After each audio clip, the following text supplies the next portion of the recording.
Today on this episode of the Talent Cast, we talk about how to sell a $100 bill for $20. No, I'm not kidding. We're going to talk about that. There you go. So this is the Talent Cast. I'm your host, James Ellis. Thanks for listening. If you have any questions, comments, concerns, issues, want to quibble about the menu or the bill, you should reach out to me on Twitter at The War for Talent. That's right, The War for Talent, or just go to thetalentcast.com. That is a website. It has contact information. You can bug me. If you would like questions answered, or you want me to talk about something on the show, or you want to pick a fight, I'm all for that. If you'd like to suggest people I talk to an interview, we've got one planned already, but I'm looking to line up more. Just let me know. Reach out and talk to me. Otherwise, I hope we have a great show. Here we go. 1, 2, 3. Kick it. So what I want you to do is reach into your pocket, and I'm just going to make some very vague assumptions that you've got, let's just say, a $100 bill in your pocket, right? Okay, it's a $100 bill. Crisp, brand new, clean, ready to be spent on whatever wonderfulness that you have in mind. And I want you to go outside. I want you to go outside your office. Maybe not so much your house. I want you to go outside your office. Maybe you've got an office park. Maybe you've got a parking lot. Maybe you've got a cafeteria. No, not a cafeteria. Let's go to your competitor's cafeteria or the next door office cafeteria. Go someplace where they don't know you so well. And I want you to take that $100 bill, and I want you to hold it over your head. And I want you to say, I need to sell this $100 bill for $20. And I want you to see how many people come running. I want you to go up to individuals. I want you to walk up to people you've never met, strangers on the street, people at other companies, people doing other things, walking up and say, I got a $100 bill. I'd like to sell it to you for $20. Now, this is, without question, the greatest deal that ever was, right? This is the greatest deal that ever was. I'm going to give you 20. You're going to give me 100. In many cases, this should be illegal. It's too good. It's too good.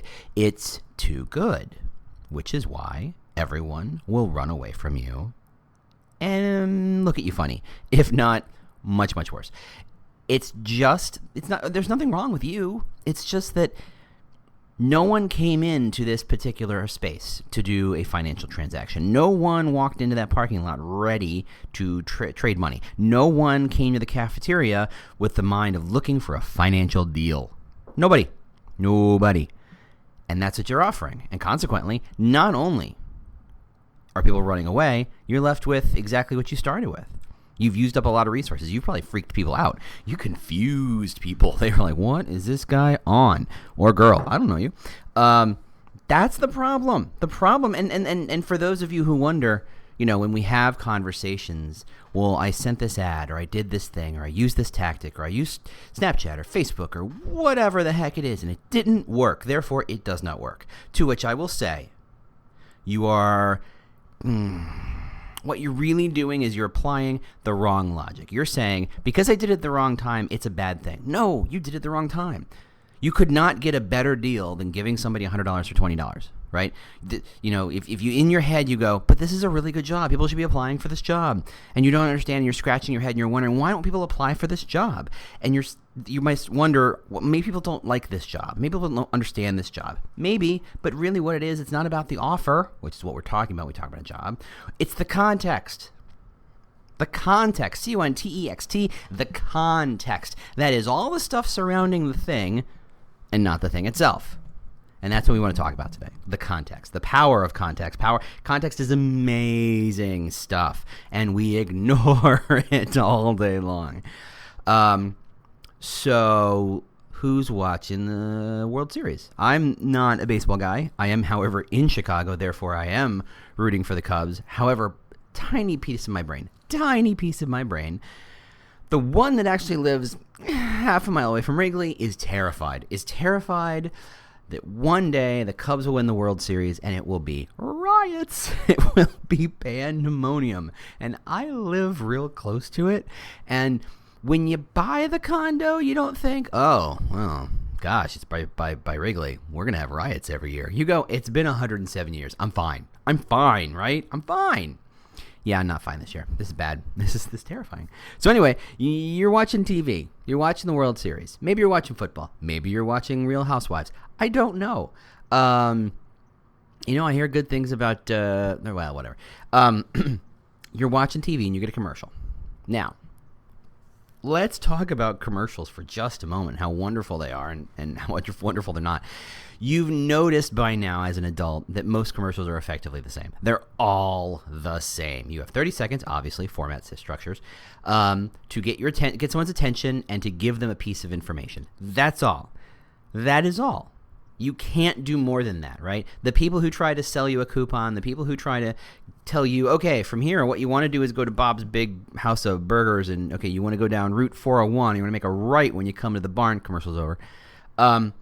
Anything longer than 30 seconds that you want to do more than just say, I'm planting a piece of information in your brain, that's called an infomercial. And there's a reason why they're 30 minutes long. It's because it takes a while to get you to do more than just absorb a piece of information. And that's why you have to see a commercial 17 times or whatever the number is today before people go, oh yeah, Bunny, Energizer. Yeah, it was kind of funny.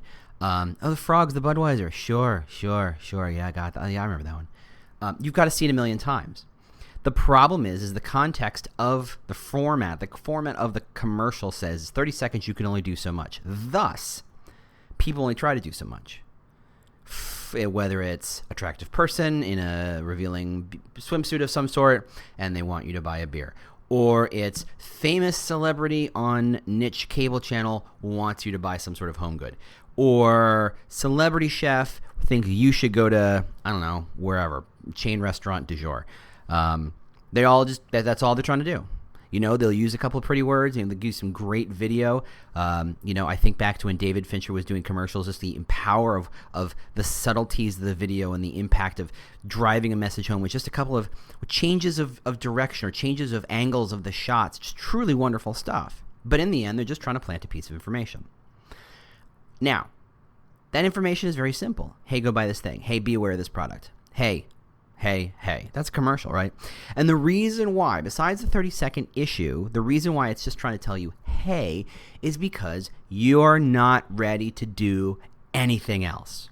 You are sitting there on the couch watching the World Series or football or Real Housewives or, I don't know, Netflix. No, there's no commercials on Netflix. I don't know. You're watching TV, right? No, you're not watching TV because you're wanting to energize your brain, because you're looking for something interesting to do, because you're ready to jump up and take action.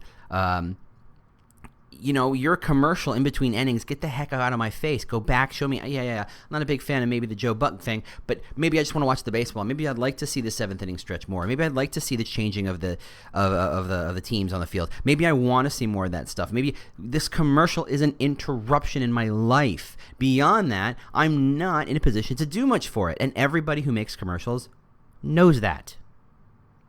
They know that. They know that they're not here to listen. They're not here to get a piece of information. You get in a cab and you get an ad. You go to an airport, you're on a plane, and they give you an ad. Yes, the reason they're giving you an ad is because you are strapped down and you pretty much have nothing else to look at. So they're just going to feed a message to you. Is that message very big? Is it going to tell you how to change the world? Is it going to tell you how to reinvent your business? Is it going to tell you how to make yourself happy, smarter, funny, whatever? No. Is it going to list the 17,000 potential problems or side effects of drug XYZ? No, it doesn't do that. It's just here to give you a pretty little message because, again, you're not here to buy. You're strapped into an airplane without any Wi-Fi. You're looking to get the heck to wherever you're trying to get to. These are all things getting in the way. Now, on some level, deciding that you are going to build your marketing brand, whatever capacity, within commercials, a thing that only serves to interrupt other people and make them annoyed, that's a tough job. Which is why they got to be funny or interesting or visually exciting or filled with celebrities or anything, because they're trying to distract you the fact that they're an interruption. Why am I telling you about this? That's a great question. And this is when I sip my coffee. Dramatic pause. So why am I telling you about this? Well, because it's about the power of context. If they knew you were at the gym when you were watching that commercial, and what percentage of people are watching food TV at the gym? I mean, that's crazy. They should just block that channel altogether. But yet, it's a huge number of people watching food TV at the gym, going, "I'm gonna eat that donut when I get home. Oh man, this treadmill's horrible, but I want that donut now." Maybe it's like a carrot dangling from a string in front of them. It's like, oh, I'm going to get that donut. I'm going to get that donut. That was an aside for those of you who can't pay attention to what I do. They don't know that you're in the gym. They don't know that you're home on the couch. They don't know that you're at a bar watching a game. They don't know that you are in a place where you can do anything. They don't know. Now, someone who's at the gym, you should be giving them a whole slew of different messages than someone sitting on the couch at home at 9 o'clock at night. Why do you think those really bad infomercially, slightly long, or the lawyer ads? Oh, I love the lawyer ads. The lawyer ads come on late night. Why? Because if you're unemployed, chances are you're watching bad TV late night. Great. That's when the lawyers get you, right? They can at least make some guesses about the context in which you exist because it's 3 o'clock in the morning and you're watching Hogan's Heroes. By the way, underrated. Love me some Hogan's Heroes. But in general, prime time, they don't know that you're at the gym. They don't know you're at the bar. They don't know if you're in a hotel. They don't know if you're at home. They don't know if you're the only person in your living room or if there's 17 people in your living room. They don't know if you're living with 17 dogs or it's just you and the ant farm. They don't know. They don't know. And thus, they have no context. The power there is, minimal. This means the message they give you has to be very, very vague and simple because they don't know if you're at the gym panting away at the treadmill or you're at home panting away at the popcorn, right? They don't know. So they got to give you something simple. Now, that's kind of why the digital revolution, such as it is, has been really interesting because it allows marketers to say, I have a better sense of who you are and where you are and what's going on. I get a better sense of your context. I have a sense that you're on a phone in the middle of the day and you're on Wi-Fi. Okay. All right. Interesting. I can make some guesses here. I'm not going to be 100% right. I'm not going to say for sure that you're absolutely at work. You could be at lunch at work, but I can guess you're probably in a work frame of mind, but you're not ready to go to bed, right? Middle of the day at work, at Wi-Fi. And Wi-Fi used to be more powerful before everybody had their house, right? But now it's hard to say.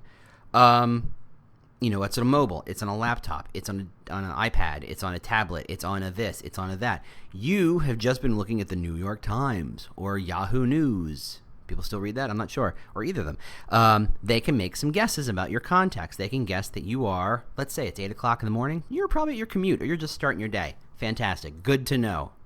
No lawyer ads for you. You are deeply employed and ready to go and face the world. Great. I'm going to pitch you X, Y, and Z. I have a sense of your context. The problem, of course, happens is when we overstate our understanding of the context. So, for example, I had a great conversation with one of my team just the other day. We're talking about ads. And we're talking about we have a very small budget to spend on ourselves, which, trust me, never happens. We have zero money to spend on ourselves. It's a cobbler's children has no shoes. I work at a marketing agency. We do not market ourselves. It's a wonderful conundrum, I guess. Anyway, we got $250. I mean, you'd think we'd won the lottery. We could not believe how much money we now had to spend. It was amazing. And to you'd be like, that's a rounding error, dude. You're like, yeah, it is. For me, it's kind of cool. So what we talked about is, okay, we want to let people know that there's an event happening here in Chicago that we're going to be speaking at. Hey, you should show up. And we had the conversation of, okay, in the digital ad world, as many of you probably are very, very, very, very aware, you can say, I have $250. Let's pretend, for the sake of argument and math, because that's not my strong suit, that's $1 a click, and that means I'm buying 250 clicks. Now, pop quiz, kids. Do you say, 1, I'm going to spread that 250 clicks across 3 days? Or tell the settings inside your ad system to say, no, burn that money. Go nuts. Spend it as fast as humanly possible. Show that ad everywhere. And if you burn through that ad in those 250 clicks in 3 minutes, sure, great, fine. Yeah, good. Let's do that. Now, your brain is going to be telling you, oh, no, you got to spread that out. Spread that out. And I'm going to tell you right now, careful there. Don't overstate your context or don't overstate your understanding of the context. Now, am I saying, when I was talking about ads, you should burn your ads as fast as possible at 3 in the morning? No, that would be a bad idea. I can at least make some very simple guesses about context. But I can say, middle of the day, you're at work, you're thinking about work type stuff, you're thinking about maybe learning something to get better at work. Guess what? I have an event you should go see to learn about to learn about work type stuff. Perfect. When you spread it over 3 days, you have this sense of, okay, I'm spreading it over a wider audience. Are you? Are you really? I don't think you are.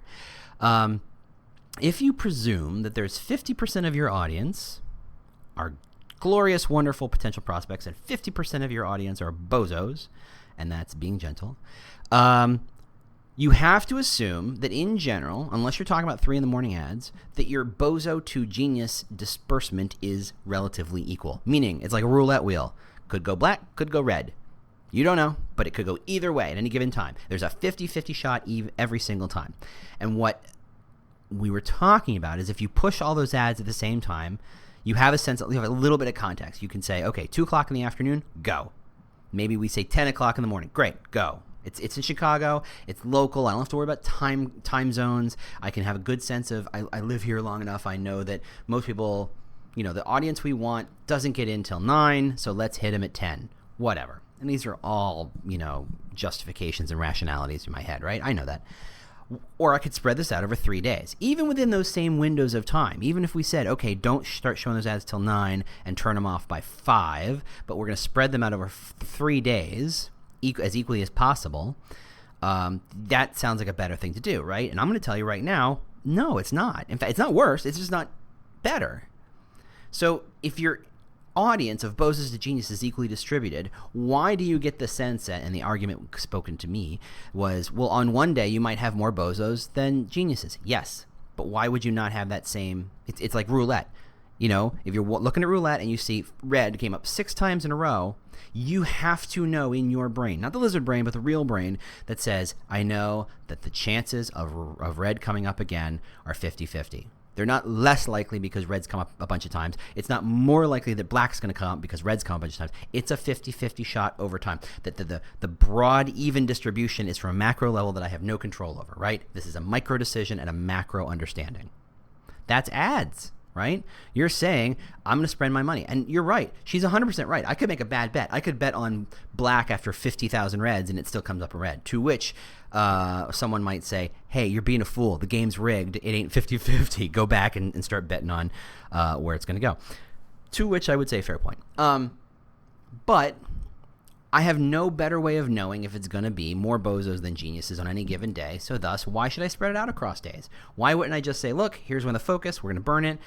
This is 3 days before the event. This is when I think the highest likelihood of people to say, okay, I think I should know about it. I understand it. Okay, I'm going to go do it, and I have enough time to go do the thing. That's what we want to do. The thing is that the context, we think we overstate the context. We think we understand how that context works, and we kind of don't. And I want to just make sure we are all aware enough to say, look, we don't know enough. But let's go back to the power of context that we do know. I think there's so much that we can do, and I think the digital marketers have so many opportunities to be better at context. So, for example,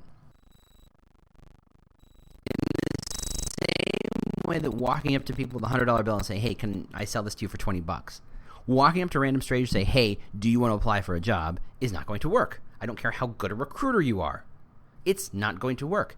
You're going to tell me that you can pitch that job to someone where I'm going to give you $100 for $20 didn't work?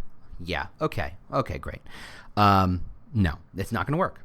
That's why when I talk about how for most companies, we're over-optimized, we're over-indexed on this idea of push jobs, that we're treating those jobs as like seeds. We're just scattering them all over in the hopes that some will take root. But digital marketing has figured out and helped us understand that there are patches of land upon which that we throwing those seeds is completely worthless, like on tarmac, like on concrete, like in the lake. Digital marketing says, look, when I ask you to reach in and grab a big handful of seeds and you scatter them, I'm trying to get you to do it in the middle of a field where the soil's pretty good and not on a rock, not, in the middle of the ocean where the seeds are just going to sink to the bottom and rot, right? Now, I'm not saying that when I ask you to throw those seeds out in the field, that a handful don't scatter off onto rocks or tarmac or water or whatever and die, but 90% of them will have a chance of actually taking root in real soil and maybe even growing, right? Digital marketing says, yes, you want to push your jobs, but you want to push it in places where people actually care. Those places are called job boards, for one. And that's the big one, right? You want to make sure your jobs are on job boards. If I have to tell you, you're doing a poor job. You should know, put your jobs on job boards. Whether it's free, whether you're paying, that's a conversation completely separate from this, but that's where jobs go. Why? Because that's where people go to look for jobs. No one walked up to the parking lot or in the office and said, I got $20 burning my hole in my pocket. I hope somebody wants to sell me a $100 bill. No one thought that. I can guarantee you that right now. No one thought that.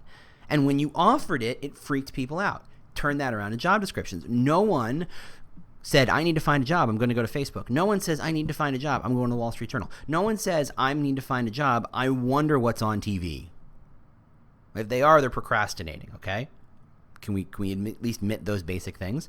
And as we talked about in the last podcast, don't let me paint Facebook with too broad a brush. We can go deep dives into when pushing a job on Facebook is actually useful. But in general, people don't go to Facebook to look for jobs. They go to look for other information, like pictures of their friends, pictures of friends' kids, cute cat memes, political discussions that are incredibly civil. No, that's not right. That's what Facebook's for. Okay, so digital marketing says, if you've got a seed, where do you plant the seed? And that's a good way to think about it. You put them on job boards. You promote them on job boards. Let's take that a step further. Let's kind of look at other places. So you buy ads. You buy search engine marketing ads. Yay, good. Those are incredibly powerful. I want to point out a couple of things.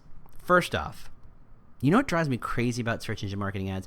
I was tracking a package for FedEx. I'm not saying anything good or bad about FedEx, so there you go. I think I'm okay to state their brand because we all know them. We all use them, and there you go. And I went and I Googled FedEx, and FedEx, of course, was the number one organic response. No one's shocked there. What was shocking was that FedEx was the number one, and by number one I mean only, paid ad. Meaning, they didn't trust that when someone typed in FEDEX, a thing that can mean only that, as far as I know. I can't think of any other acronym that spells out FedEx, the Foundation of Educational Dysmorphia Elective X-rays. I mean, I would know. What else could I possibly mean? And if there is a possibility, 99.999 times out of 100, I mean I need a package, right, on some capacity. So, Google, Uncle G, the big G, the Goog, knows this, and so when I type in FEDEX, it says, here's FedEx.com, as if typing .com was too hard. Thanks. I don't need your judgmental stuff there, Google.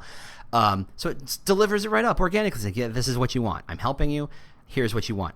And it's right. It's going to be right 1,000,000 times out of 1,000,000, pretty much. So why would you buy an ad there? You know who buys an ad there? UPS.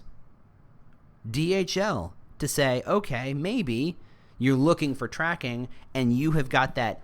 You know how people don't say, I'm going to go make a photocopy, I'm going to make a Xerox? Maybe you've got that thing. I don't need a disposable bandage. I need a Band-Aid. I don't need a cotton swab. I need a Q-tip.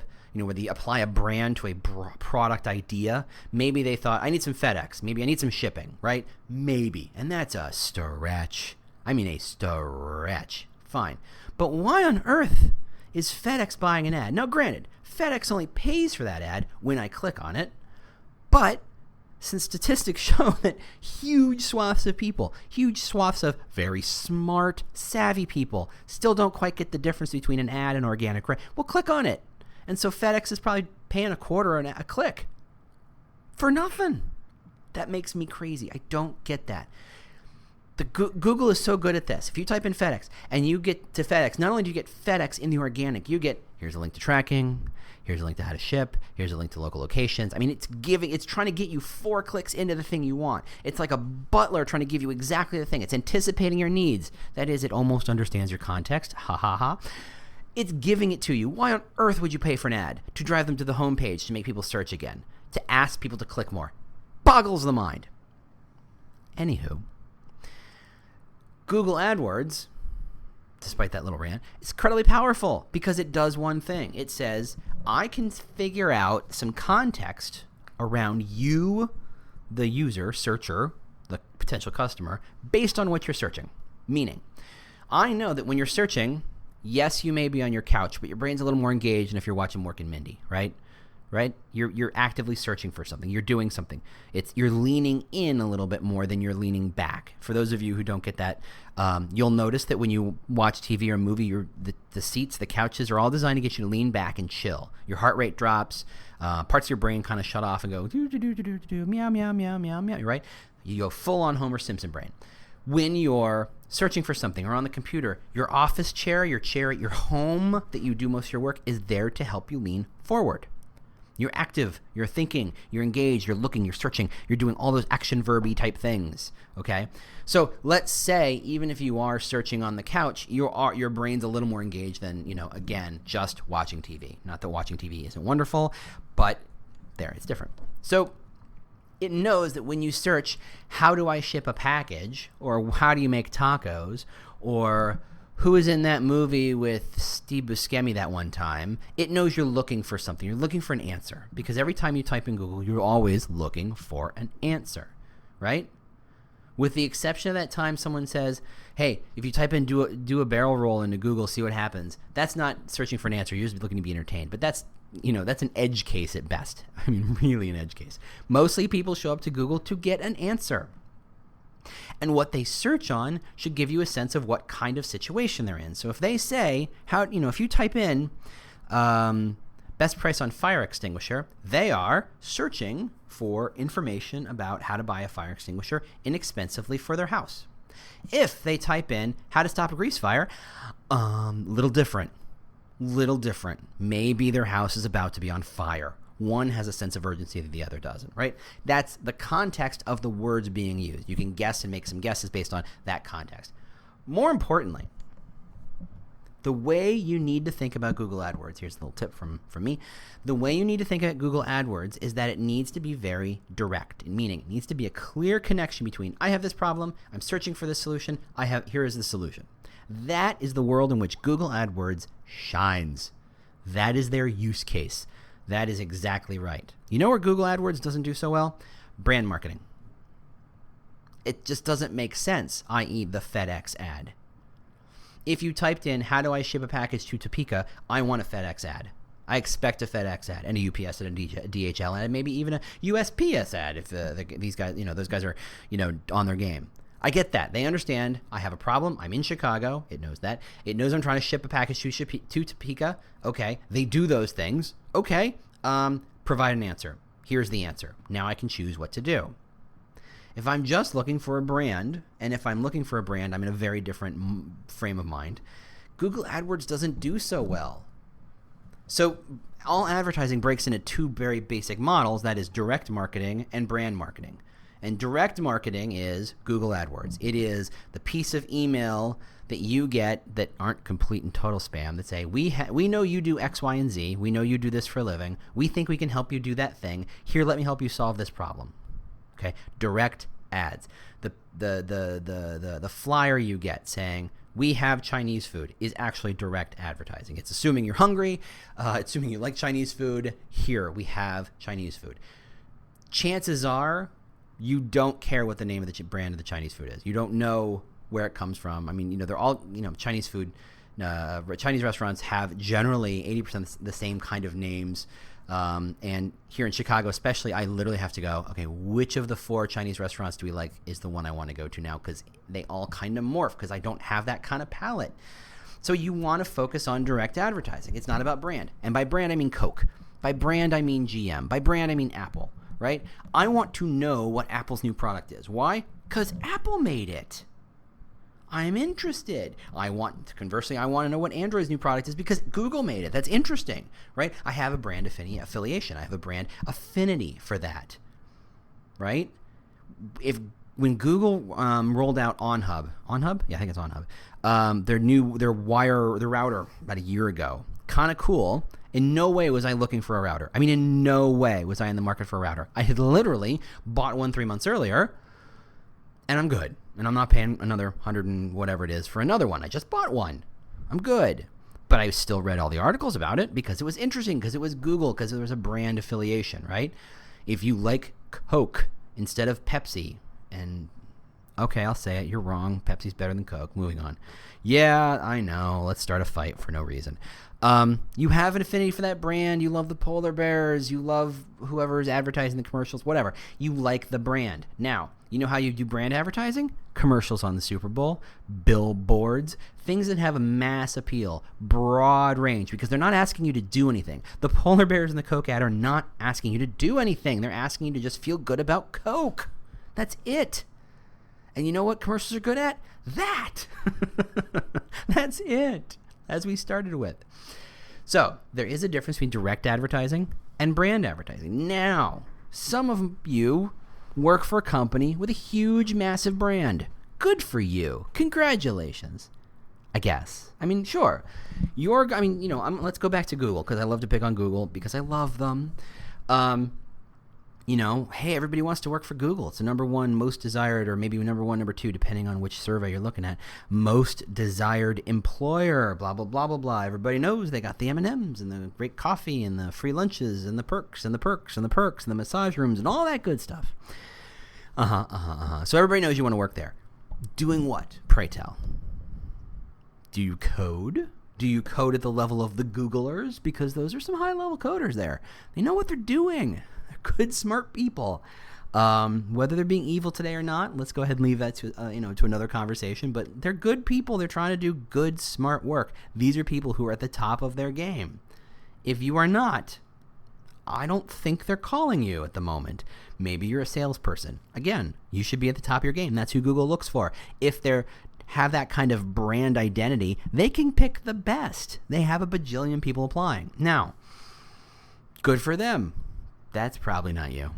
You probably work for a company that you know, and your mom knows, and your dad knows, and your parents, your friends know, and your employees know, and their parents know, but maybe not so much more than that. You're famous to your customers, which is great, but that's not always a huge overlap between the people you hire and your customers. Good coffee today. I forgot where I was going. Gosh, the coffee was that good. Yeah, so you don't have a brand that you can stand on and just put a billboard out, And every time I love going to San Francisco, I can usually get there about once a year because I love seeing a billboard. Hey, we have jobs at whatever huge, massive internet company, and I just go. It just boggles the mind because you just don't see that anywhere else. And I tell people about that, like, they do what? I'm like, yeah, they do. It's such a hard place to hire programmers that they put ads up on billboards. It's hilarious. Most people don't, if you're not there, you don't get it. But when you're there, it just boggles the mind. I will also point out as an aside, I was driving through San Francisco last year and I heard an ad for drone driver pilot school. And I went, what novel am I in? That's just crazy. San Francisco's amazing and weird and insane. And anywho, so if you don't have a brand like the Big G or Coke or Apple, you have to rely on something a little more direct, which is why you spend your time posting jobs, because that is the most direct of all things. The problem is, again, what are we talking about? Oh yeah, context. You're putting them in the wrong spot, which is why giving people jobs, you happens at the top, the very top, and the very bottom of the funnel for different audiences, right? You say, and by the way, I mentioned the funnel, I get a prize. That's 3 for 3. 3 at podcast, 3 mentions of the funnel. If you're at the very, very top of the funnel, people who are unaware that you have jobs but are looking for jobs, guess what? They're at job boards. Show them a job. That's exactly what you want to do. But that's table stakes. You understand that everybody's doing that. And it's really hard to differentiate yourself or really kind of attract the right people just doing that. What you have to do is hope that either one, these are people who are going to research and you have a chance to influence them and persuade them and have them take a particular type of action that you want them to take, which, by the way, is the definition of marketing.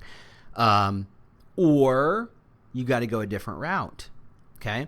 What you can do is go find people who are the right kinds of people who aren't looking for a job, and if you give them a job, they will ignore you. I think of the recruiters who ping me and say, hey, do you want this part-time Lotus Notes job in North Carolina? To which I say, no, I do not. None of that is appealing. I left North Carolina quite some time ago. I'm a Chicagoan now. Nothing wrong with North Carolina. I'm just here now. Also, people still use Lotus Notes. I know I haven't touched it in 12, oh my God, 16 years. Also, yeah. Look at my title. Tell me if I want a part-time job. You've nailed it on the head. Good job. Good research. Anywho, that's the problem. is that I get horrible pitches for jobs that I will never, ever, ever want, that they're not even remotely interesting because they were spammed out at me via LinkedIn recruiter tools that just said, oh, he's got the word Lotus in his description, in his a former job experience thing from a bajillion years ago. Fine, shoot him an email. Didn't cost me nothing. And of course, LinkedIn's doing a pretty good job trying to lower that as much as they can and cracking down on that kind of spam. But still, I wasn't looking for a job. Why did you pitch me a job? I wasn't looking to make a financial transaction. Why would you try to sell me a $100 bill for $20? Wrong context, which is why I love content. I love it because it allows you to talk to people who are not in the mood. If instead of offering that person on the parking lot a $100 bill for $20, what if you said, look, can I tell you a crazy story? Hey, there's something just happened. I have to tell somebody. Can I tell you?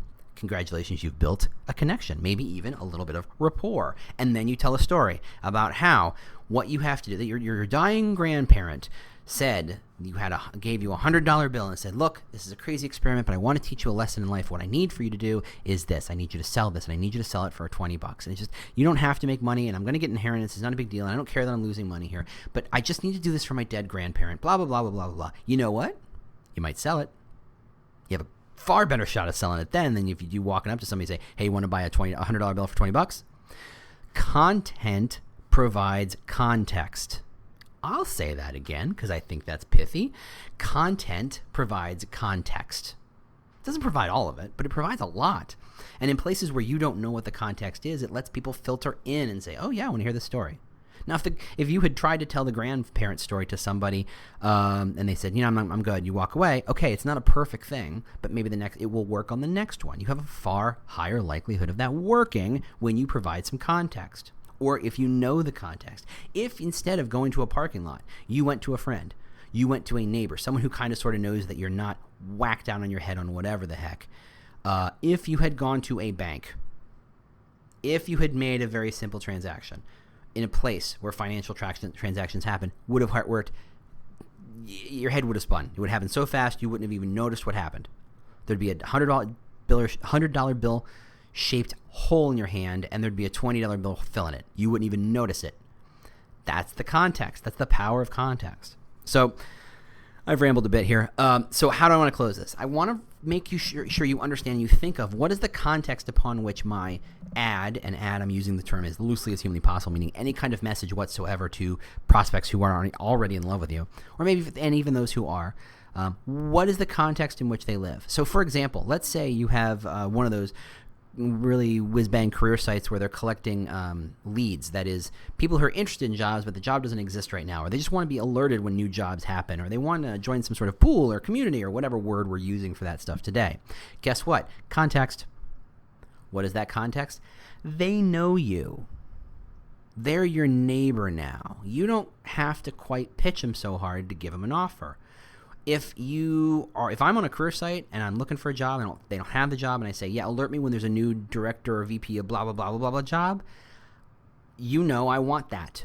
You know I've raised my hand and say, if you ever have a $100 bill and you want to sell it for $20, I'm your man. Bring it to me. Great. Do that thing. You can also give them content, but I mean, you've established that the context is, I'm asking for job alerts, give me job alerts. That's what I want. That's what I'm signed up for. That is quite literally what I've signed up for. Okay?